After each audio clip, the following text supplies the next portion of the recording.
Good morning, students. How are you all? I'm also fine. Today was the assembly class of class 5th students, and they have done an unexpected job. It was remarkable. So put your hands together. एक बार जोरदार ताली हो जाए आज के anchor के लिए खास तौर पे। क्या शानदार एंकरिंग की है गरीब नवाज ने, और जितने भी पार्टिसिपेंट्स आए जिस सब ने बेहतरीन किया कि किस किस को छोड़ दूं, किस किस का इंतखाब करूं, किस किस को छोड़ दूं, किस किस का इंतखाब करूं, जो जर्रा जहां है वही आफताब है। यानी सबने बेहतरीन परफॉर्मेंस किया। और being a class teacher, it is matter of immense pleasure for me. बहुत ज़्यादा जो है मैं उन लोगों के परफॉर्मेंस से खुश हूँ। हालांकि मुझे लग रहा था कि इन लोगों की तैयारी में कमी है, लेकिन कोई कमी नहीं है। कुछ बच्चे थे जो रिलेक्टेड थे, बाद में जब मैंने कहा तो वो आए और वो आगे आकर उन्होंने दिखाया कि उनके अंदर जो हिडन टैलेंट है, अपने हिडन टैलेंट को दिखाया। और ख़ास तौर पे जो बात हार्ट के ताल्लुक से हुई, तो heart is the biggest organ of our body, और SA node sino auricular node and AV node, SA node basically that is known as pacemaker. किसी इंसान के जब हार्ट में प्रॉब्लम होता है, जब उसके दिल की धड़कन जो है फ्लक्चुएट करती है, तो एक पेस मेकर, एक मशीन होता है, वो इंसान को लगता है। एंड ऐसे नोट उसको कहते हैं। ऐसे note is the heart of heart, यानी दिल का भी दिल है। अगर दिल की धड़कन रुक जाती है तो इंसान क्या होता है, मर जाता है। तो ऐसे नोट का भी जो है पेस मेकर, वो दिल का भी दिल है, इतना इम्पोर्टेंट है वो ऐसे नोट। और खासतौर पे स्पाइनल कॉर्ड के बारे में बात हुई, वो भी बहुत इम्पोर्टेंट है। उससे कुछ नर्व्स निकलते हैं जिसको स्पाइनल नर्व्स कहते हैं। ब्रेन से कुछ नर्व्स निकलते हैं, उनको क्रेनियल नर्व्स कहते हैं, है ना। तो ये बातें भी हम लोगों को जाननी चाहिए, being a student of science, being a student of biology, specific students of biology. और खास तौर पे सर सैयद अहमद खां के ताल्लुक से भी जो अकरम अली ने कहा वो बहुत बेहतरीन था।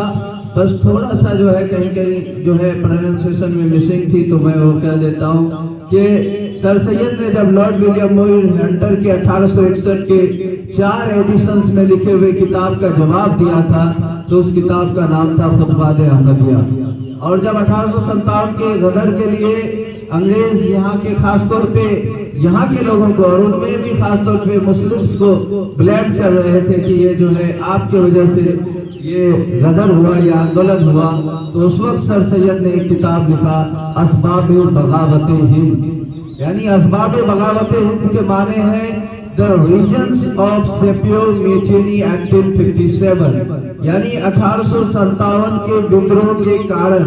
और विद्रोह के कारणों में उन्होंने एक कारण ये दिया कि अंग्रेजों की दमनकारी नीतियां, उनके ये जो लोगों को दबाने और कुचलने की नीतियां थी, ये जिम्मेदार थी।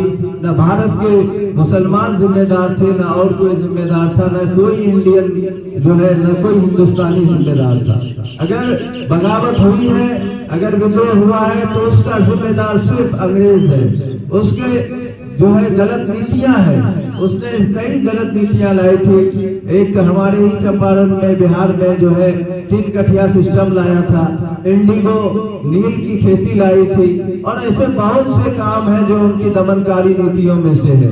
इंडिया में 1919 में रॉलेट एक्ट लाया था, एक काला कानून, जिसके तहत किसी भी भारतीय को अगर ये शक हो जाए कि ये हमारे खिलाफ विद्रोह करता है, तो उस व्यक्ति को पकड़ के जेल में डाल दिया जाता था, जिसका कंटिन्यूएशन आज के दौर में सेडिशन लॉ है, यानी देशद्रोह का कानून। हालांकि उस वक्त देशद्रोह का कंसेप्ट नहीं था, उस वक्त राजद्रोह का कंसेप्ट था। फर्क है देशद्रोह और राजद्रोह में, लेकिन उस राजद्रोह को आज देशद्रोह बना दिया गया है। तो ये देशद्रोह का कानून अंग्रेजों का है। मैं अक्सर कहा करता हूँ कि हम लोग डैफोडिल्स के बारे में पढ़ते हैं, जबकि हमने डैफोडिल्स को देखा ही नहीं है, कि नहीं। तो हम हमारा लॉ भी जो है कॉलोनियल, हमारा लिटरेचर भी कॉलोनियल, इसीलिए अंग्रेजों के जो वर्ड्स हैं वही हम बोलते हैं। अगर किसी की षड्यंत्र में हत्या होती है तो हम कहते हैं कि it is a cold blooded murder, जबकि हम एक गर्म प्रदेश में रहते हैं तो we should say it is a warm blooded murder, है कि नहीं? लेकिन हम कोल्ड ब्लडेड मर्डर कहते हैं। क्यों? क्योंकि वहां पे जो है अंग्रेजों ने उसको कोल्ड ब्लडेड मर्डर कहा है कि नहीं?